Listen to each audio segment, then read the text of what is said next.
Mohon maaf, ini pembahasannya tadi dijelaskan oleh Muhammad mengenai bismillah. Jadi bagaimana hukumnya kita bermakmum di belakang Allah adalah hukum sholat menghadap ke kuburan. Dan saya akan menyebutkan tiga pembahasan secara ringkas saja. Kalian memiliki bahasa-bahasa yang terperinci dalam kita akan diberikan tersebut. Dan saya akan memberikan ringkasan atau laporan dari pembahasan-pembahasan tersebut dengan kami memusatkan atas pendapat dari Imam kita Imam Syafi'i. بالنسبة للصلاة إلى القبور وإلى الجهة كما بغيره يجب أن نفهم مسألة أنه من صلى إلى جهة أي شيء وهو يعتقد أن هذا الذي أمامه ينفع أو يضر دون إذن الله فهو كافر خارج عن الدين. Untuk pembahasan kita mengenai hukum sholat dalam menghadap kuburan, bahwa saya harus memahami suatu permasalahan. Jika seseorang sholat menghadap ke sesuatu apapun itu dan memiliki keyakinan bahwa sesuatu yang ada di hadapannya itu akan memberikan manfaat atau memberikan keburukan tanpa ada izin atau kekuasaan dari Allah Subhanahu wa Ta'ala, dengan keyakinan yang penuh, maka orang tersebut kafir dan keluar dari agama.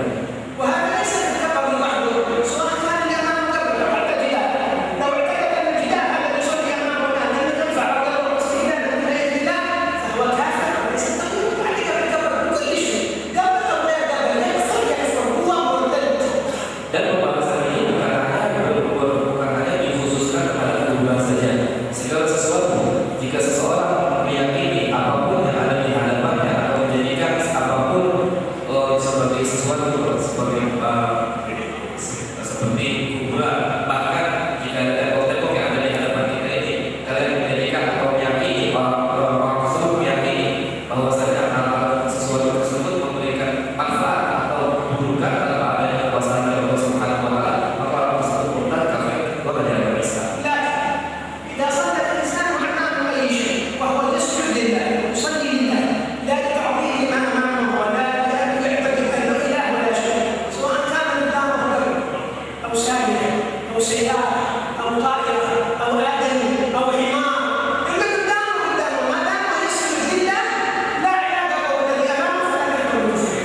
Akan tetapi jika seseorang itu sholat di hadapan apapun, akan tetapi dia tetap bersujud untuk Allah Subhanahu wa Ta'ala, sholat kepada Allah Subhanahu wa Ta'ala, dan tidak menjadikan atau menganggap apa yang ada di hadapannya itu sebagai Tuhan atau sesuatu yang disembah dalam sholat tersebut, baik kuburan, baik dia, baik manusia, baik mobil, baik kedai atau segala sesuatu pun, kalau dia tidak menganggap itu semua tidak memberikan manfaat atau tidak memberikan keburukan serta tidak menganggap itu sebagai hal yang disembah, sedangkan dia menyembah Allah Subhanahu wa Ta'ala, maka tidak ada permasalahan dalam orang tersebut.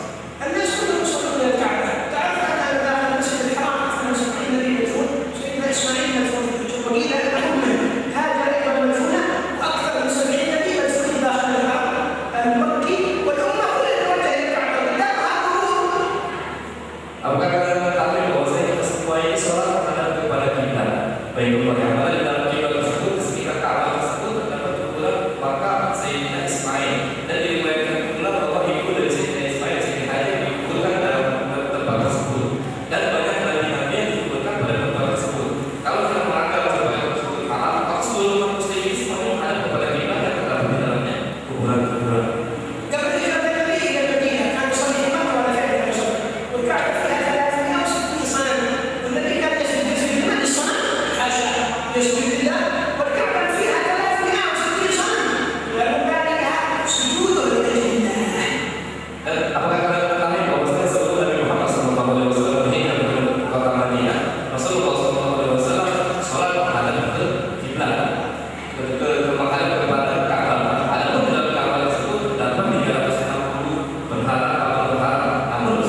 Jika dikatakan bahwa saya tidak boleh menghadap atau sholat menghadap kepada kuburan, kita sekarang sedang sholat menghadap kepada Ka'bah, apakah jarak di antara kita dengan Ka'bah tersebut tidak ada kuburan di antara kita dengan Ka'bah tersebut?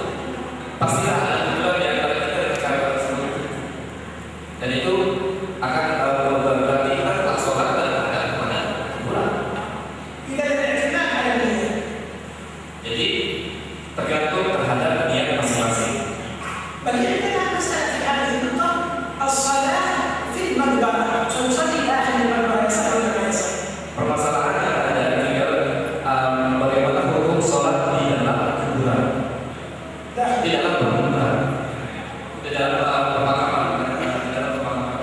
شوف المخالفين هذا يقول الناس ما يصح ولا شيء، الناس تصلوا عليها داخل المقبرة، يعني الصلاة من حرام إذا كان فيها سجود وركوع، وإذا كان صلى على ميت أصل الصلاة أن يصلي على الميت أو يصلي من أجل الله، الصلاة لمن؟ الصلاة لله هي قضاء قدام الجنازة، نقول الله أكبر قدامه جنازة قدامه قبر صلوا في المقبرة، بعدين إذا واحد لا تصلي في المقبرة، أنت قبل الميت تصلي فوق القبر نفسه، فوق الميت نفسه، فوق الجنازة، إذا تفهموا الحكم الشرعي قبل أن تحكموا على الأمة.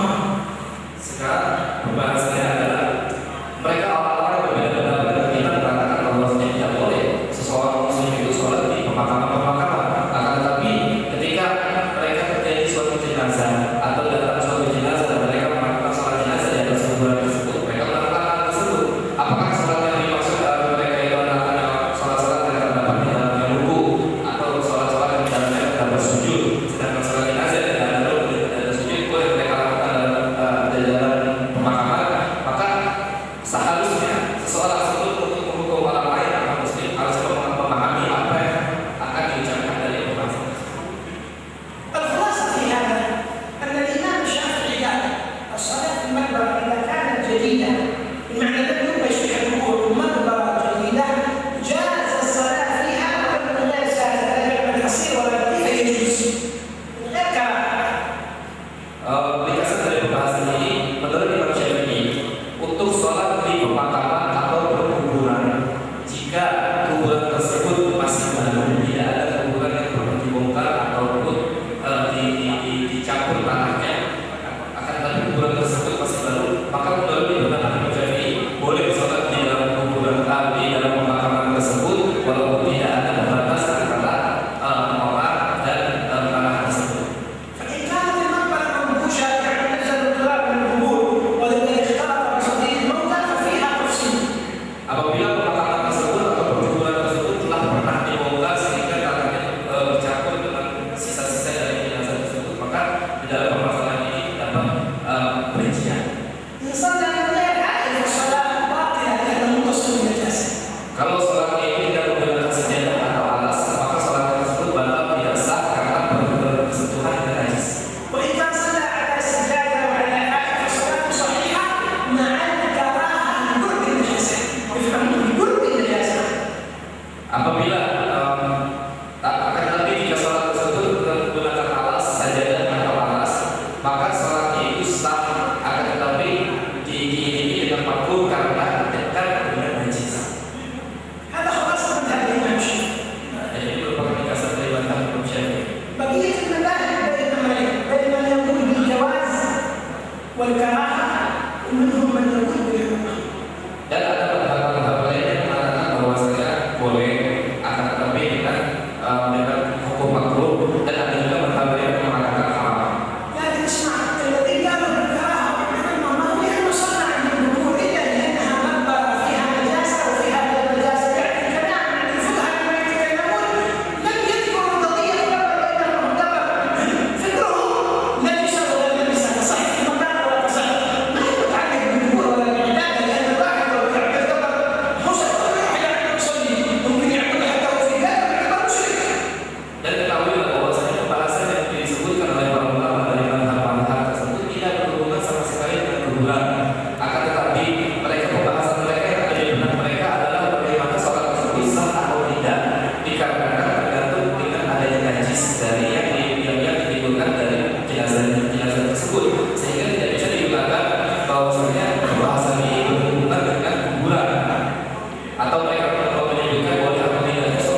hukum untuk mendirikan bangunan di atas kuburan. Para ulama fikih memiliki perbedaan pendapat mengenai boleh atau makruh. طبعا وهذا الاختلاف هو في المقبره المشدده يعني التي هي موقوفه مقبره المسلمين. لماذا؟ قالوا لانه يضيق في المقبره ياخذ مساحات في المقبره. اما في المقبره الملك من حقه ان يبني ما يضيق على عهده. Dan perbedaan pendapat tersebut terjadi pada pemakaman umum atau yang telah diwakafkan untuk pemakaman umum. Dikarenakan jika seseorang membangun suatu bangunan di atas kuburan tersebut akan mempersempit bagian yang lain. Adapun jika makbara atau pemakaman tersebut milik sendiri, maka dia boleh membangun sesuai dengan keinginan. ثم ان حديث نهى رسول الله عن ان تجصص القبور.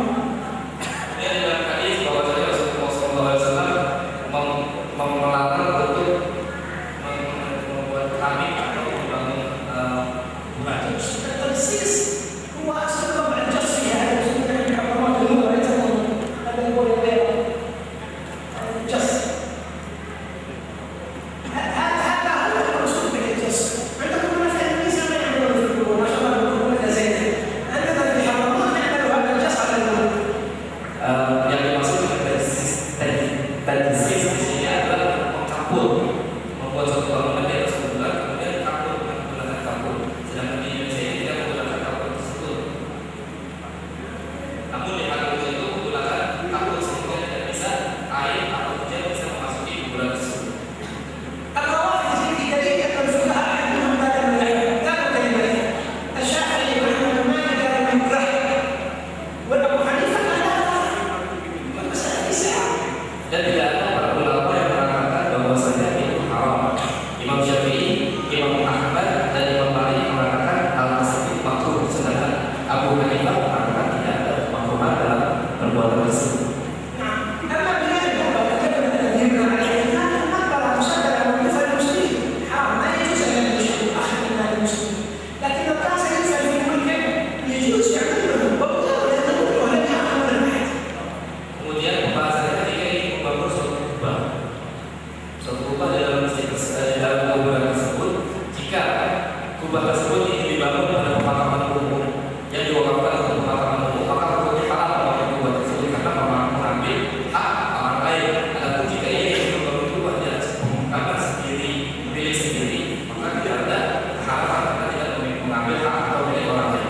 والبعض يفهم الحديث الذي أنه نهى أن يجصص القبر وأن يبعد عليه وأن يبنى عليه. فإن كلمة يبنى عليه البناية المعتادة لا. البناية أن يبنى عليه بمعنى أن يجعل عليها قبة لكن فيه حق المسلمين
Dan sekarang kita membuka baca atau sesi untuk tanya jawab. Maka di antara para hadirin yang ingin memberikan suatu pertanyaan.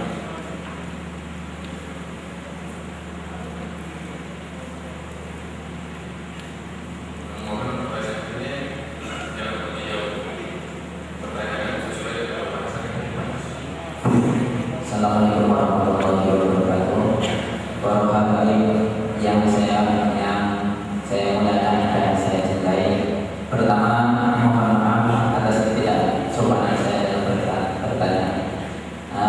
Tadi dijelaskan bahwa di dalam Ka'bah itu terdapat di antaranya batu Hajar Aswad, terus makam-makam para nabi dan makam-makam orang-orang soleh.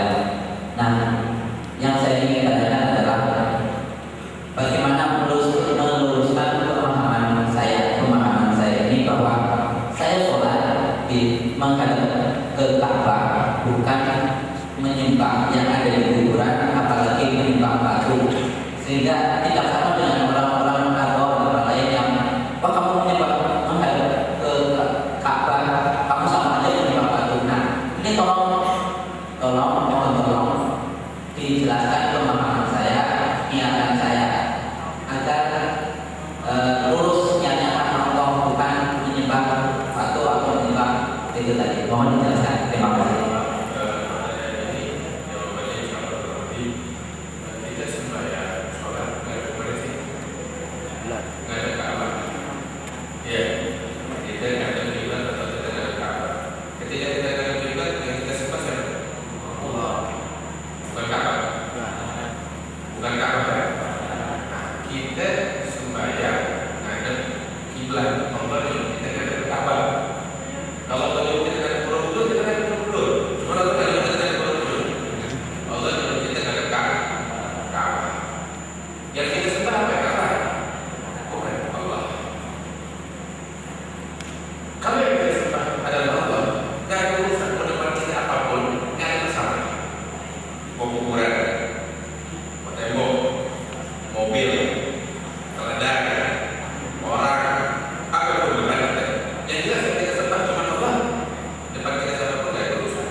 Terus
Hamid. Tadi dijelaskan berbagai macam hukum sholat di bukunya. Yang antaranya kan apa maksud hadis al-amru kulluha masjid al-maqbar wal hammam. Hadis tadi la tajlisu 'ala al-qubur wa la tusallu ilaiha. Ada soal ini berlaku. Assalamualaikum warahmatullahi wabarakatuh. أما بالنسبة للحديث الأول جعل اعتقاد مسجدا إلى المقبرة والحمام ليس إلى زيادة المقبرة والحمام هذا من الشرع الحديث. إذا شرح الحديث اذكر عندكم الكتاب لو رأيتم أبواب الذكر موجود عندكم. بالنسبة للحديث الثاني نهى عن الصلاة إليها نفس السماء من ذلك. الصلاة إلى الجبل نفسه للجبل ليس إلى جهته. أما إذا كنا إلى جهته لا يجوز أن نصلي إلا هكذا. نصلي على الله نصلي فوق القبور.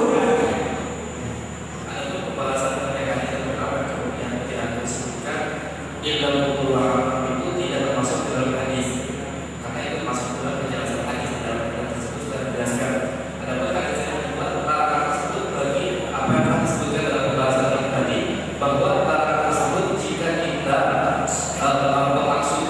memaksudkan untuk menghadap ke kuburan tersebut, bukan untuk menghadap ke arah dari kuburan tersebut. Untuk hadis yang kedua tadi larangan untuk sholat ke arah kubur. Ini yang tadi kita bahas. Jadi ada keputusan pembahasan bukan dari segi akidah, kubur, syirik dan lain sebagainya, tapi pembahasannya dari segi hukum fikih. Hukum fikih tidak ada urusan sama akidah, kafir, syirik atau lain sebagainya. Hadis tersebut ringkasan hukumnya tadi sudah dibahas. Menurut pendapat apa yang hukumnya kalau depan kita ada kuburan bersama kita atau di depan belakang kita, kalau memang kuburan yang memang musyrik pernah digali atau kuburan yang baru, semuanya tadi dibahas. Nah itu penjelasan tentang hadis tersebut dan secara terperinci ada di kita. Nah ada lagi penjelasannya. Lebih.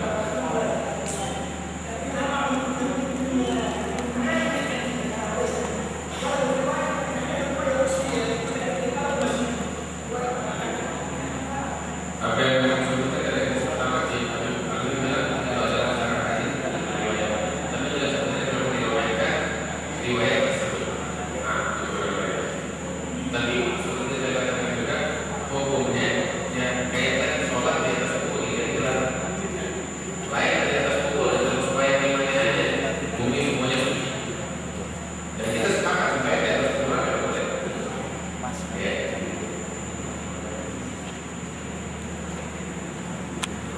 Pertanyaan terakhir.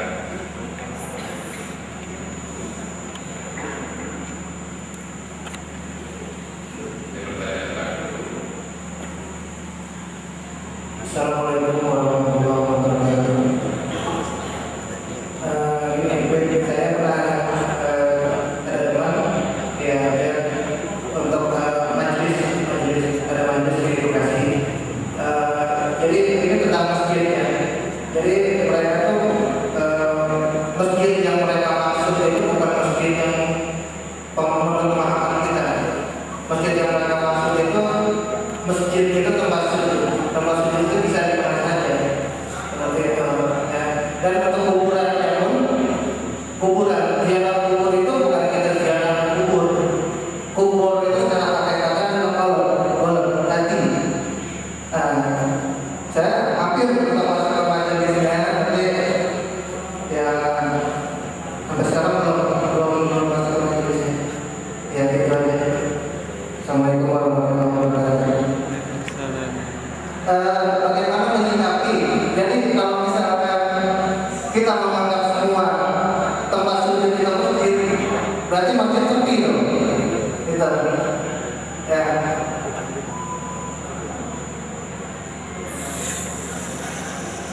Ya, maksudnya Habib pernah enggak, kalau saya bertanya,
Ya.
Bismillahirrahmanirrahim. Assalamualaikum warahmatullahi wabarakatuh. Alhamdulillahirabbil alamin wassalatu wassalamu ala sayyidil awwalin wal akhirin man ja'ala Allah subhanahu wa ta'ala al-khilaf fihi wa fi ashabihi alaihi salatu wassalam. Alhamdulillah, segala puji bagi Allah Subhanahu wa taala yang telah menjelaskan kepada kita bahwa ada perbedaan pendapat di kalangan para sahabat dan berkaitan dengan Rasulullah dan juga berkaitan dengan sahabat-sahabat Nabi yang bisa kita dengarkan selama ini. فالآن وإياكم سنأخذ في الحديث عن آداب الحوار وقواعد الاختلاف. Dan saat ini kita membahas suatu pembahasan dari sekalian bagaimana ada ketika ingin melakukan hiwar tukar pendapat dengan orang-orang yang berselisih paham berbeda pendapat. فالخلاف الذي سنتكلم عليه لم يكن ولم ينشأ بعد موت النبي عليه الصلاة والسلام، بل نشأ الخلاف مع وجود النبي عليه الصلاة والسلام، بل النبي عليه الصلاة والسلام قد جاء بألفاظ تفهم للمعنيين لكي الصحابة عليهم رضوان الله تعالى عليهم يريدهم النبي أن يختلفون وتتلاقى العقول وكل واحد يقول سليم. Dan jangan berpikir bahwa perbedaan pendapat ini terjadi setelah wafatnya Rasulullah. Tapi kalau perbedaan pendapat pun juga dilakukan oleh para sahabat di hadapan Nabi Muhammad SAW. Artinya selisih paham akan satu perkara saudara sekalian ini juga terjadi pada masa hidupnya Nabi Muhammad SAW. Dan kadang-kadang Nabi menyampaikan satu kalimat yang mana itu kalimat mengandung mungkin makna yang berbeda-beda sesuai pemahaman para sahabat-sahabat Nabi, tapi tetap diutarakan oleh Rasulullah. Tujuannya apa? Biar Nabi ingin melihat kesungguhan para sahabat-sahabat Nabi untuk berusaha memahami daripada syariat Islami, syariat agama Allah Subhanahu wa taala.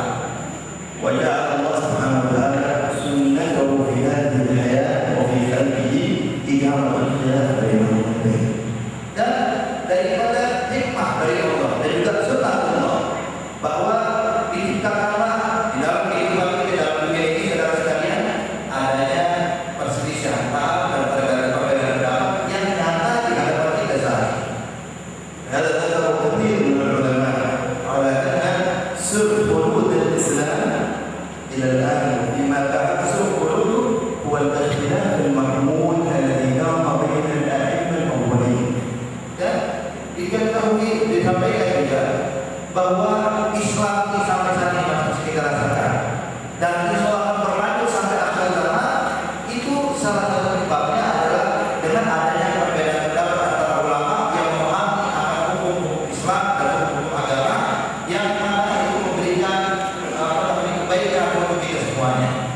طيب هل هذا الخلاف له استنباط من كتاب الله؟ له استنباطات كثيرة من كتاب الله ومن آيات الله سبحانه وتعالى، بل ذكر الله سبحانه وتعالى هناك حوار صار بين الحق سبحانه وتعالى وبين إبليس، وهناك كذلك حوار صار بين الأنبياء وبين الأمم، وهذا الحوار وهذا الاختلاف كله ذكره الله سبحانه وتعالى في كتابه، بل يذكر الله سبحانه وتعالى هناك حوار يصير بينه وبين ملائكته عليهم السلام. Dan kalau ditanya apakah ada dalil yang menjelaskan bahwa dibolehkannya perbedaan pendapat, terus terang saudara sekalian dalam Al-Quran banyak sekali Allah menyebutkan penjelasan penjelasan tentang perselisihan paham perbedaan pendapat. Di antaranya sebagaimana Allah memerintahkan orang yang bersujud kepada Nabi Adam, tapi Iblis menolak. Ini kan arti perselisihan paham, arti perbedaan pemahaman